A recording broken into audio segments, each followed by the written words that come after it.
every page that you have is an opportunity to hit keywords in the title and in the description.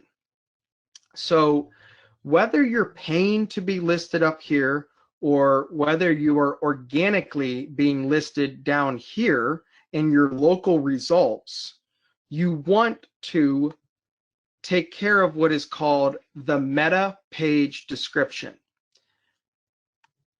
Before I go into how to do that per page, I want you to realize you can come into SEO tools of your site, keyword and metadata, and you can set the default description and keywords. These keywords used to be a lot more important than they are. Descriptions have a lot more weight nowadays. Again, if I Google custom shirts, you see in the description what's being highlighted a part of my search. Well, this is their description, and as I put in that phrase, it's coming up. Do not assume your website is, if you build it, they will come. It is not the field of dreams.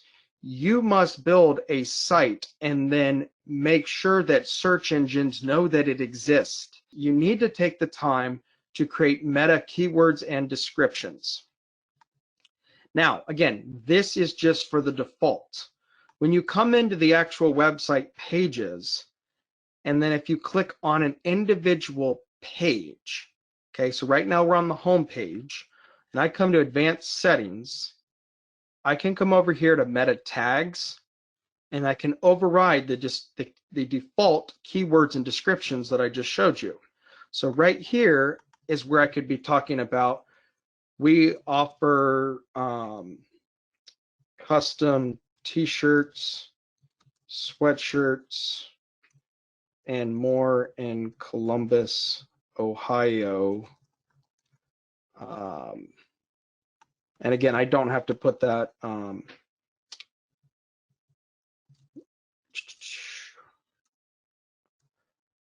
No minimum custom banners, posters, and apparel. I'm not pretending to be an SEO expert. I do have a marketing degree from The Ohio State University, but as far as writing a really good meta description, ironically, what I suggest doing is Googling how to write a meta description. And there are a lot of great articles that will teach you how to write that proper description. Again, my job is not to claim to be an expert at that. I want to show you how to talk or look at an expert. And again, this is what a SEO firm will often do for you. When it comes to writing these meta descriptions, one thing I would do is I would actually open up, I'm a big fan of Google Drive. So if I were you guys, or you can use Excel, but create a new spreadsheet and list all your pages and then write your descriptions. It's a good idea to have all this information outside of Deco. So already organize all of it here in a CSV sheet, and then copy the actual descriptions and keywords over here. You want to have that hard work stored somewhere else. So again, that's the home page. We also, so when I Googled custom shirts, this right here, this is going to be linked to their home page. This is their meta description. Okay. On their design tool, this is their meta description. So use our designs or upload your own with low. I mean, it's a good description. It's not so much for hitting the keyword search. You know, if we wanted to hit, you know, design from scratch or custom design tool and all of that, we could go into the designer, advanced settings, meta tags, and then again, you know, talk about look, design custom shirts from scratch, you know, and hit whatever keywords and make sure it's still relevant. This should only be 1 to 2 sentences long. It's not a paragraph of a bunch of stuff. The meta keywords themselves are going to be separated by values. So in this case, and they're also not just keywords, they're phrases. One thing we can do here is upload from Facebook. Because if you're logged into Facebook or Instagram and you're in the design tool, you can upload from there. I'm not saying that's the keyword that we really want to hit. These keywords used to have, again, a lot more relevancy.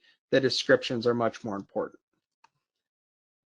So if I were you, I would go through all of your core pages and absolutely write the meta descriptions and hit some of the keywords and improve, make the more unique content Google has to crawl, the better you're going to be.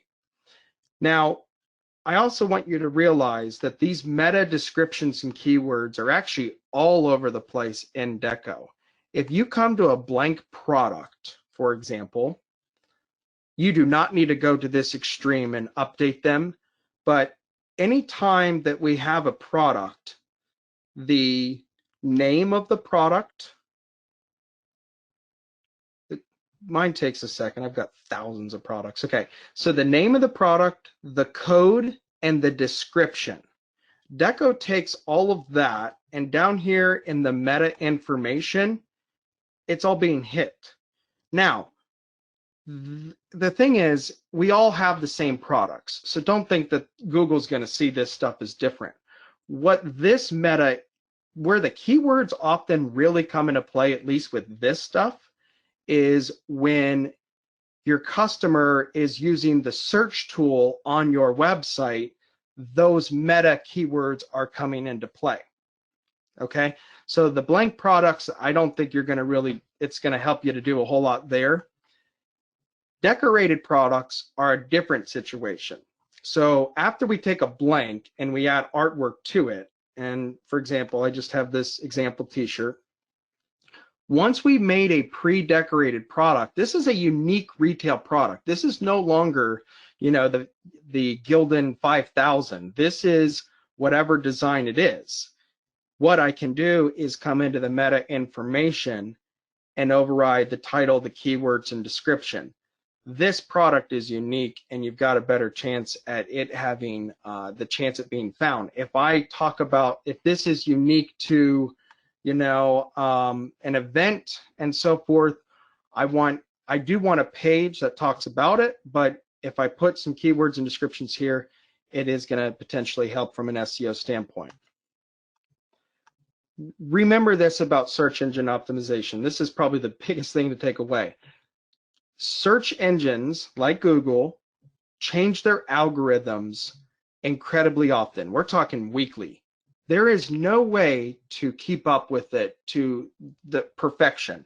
Even if you hire a marketing firm, they cannot keep up with, they will keep up with it as much as possible, but everything changes. One of the biggest things that changed a few years ago, when you put in custom shirts, every listing on this page and the next several pages would all be Spreadshirt, Zazzle, Cafe Press, Custom Ink, only the massive shops that service the entire country. They were always at the top. What changed a few years ago? Local search results. Google now after the people pay, the first results is not Custom Ink anymore. I mean, you might think it is, but they're paying up here, right? And you can pay to be up here. But it's more or less a lot more local to your area. And people want to buy local. Shirts are expensive to ship. Unless I'm buying a one-off, I would much rather have a bulk order purchase from someone local. That's just more common. So, which brings me to my next point, about local SEO. Google My Business is how you're going to be listed here, and the more reviews you have and everything else, the higher Google's going to rank your website. So come to Google My Business, create an account if you don't already have one. If you already have one, look into how you can improve upon it. Is all of your information relevant? Is it all up to date? If you're going to be found on search engines, really Google, you've got to be on Google My Business. And it's free. I mean, why not? Again, a couple other Google tools that I've kind of touched on and want you to realize, if you want to pay to be at the top, you need to come to Google AdWords. One thing you can do on Google AdWords is you can start to figure out what keywords do you need to hit. So I would create a Google AdWords account. You don't necessarily have to use Google AdWords. There's different ways you can find the right keywords, but if you look at AdWords, it's going to help you determine what phrases and keywords are being searched by your customers and what are you trying to hit in the descriptions themselves. Every niche is different. Every target market is different. So by creating a Google AdWords account, you can learn more about the keywords and phrases you want to target. All right, and one more tool to use is Google Analytics. Google Analytics is free, and what you do is you're plugging it in with your website. And I'll be honest, I haven't logged into Google Analytics in forever.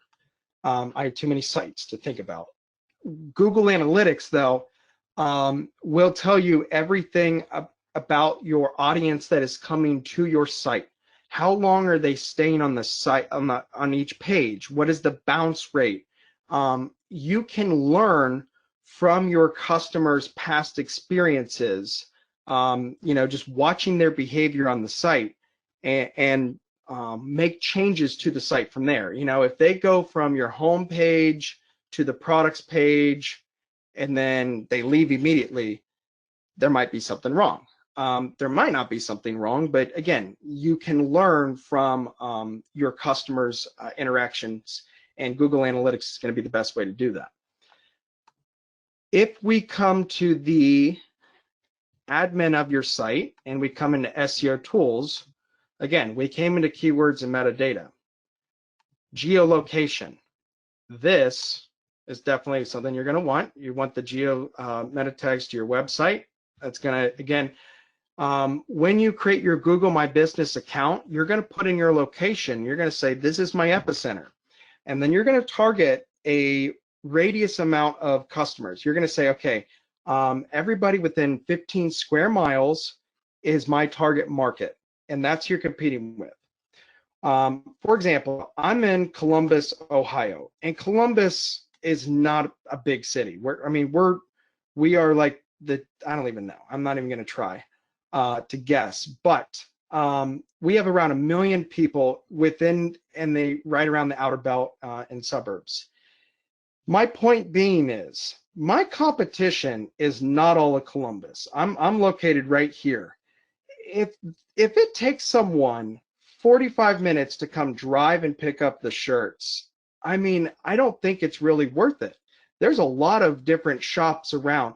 My point is, realize you have a primary market, a secondary market, and you have direct competition and indirect competition. Your direct competitors are the ones really close to you. Your indirect competitors, I would argue, is everyone else and Custom Ink. But again, focus on your area. You do not, if you're in a big city, you're not going after the whole city. Yeah. Google Analytics. So if you sign up for Google Analytics, you're going to get a code.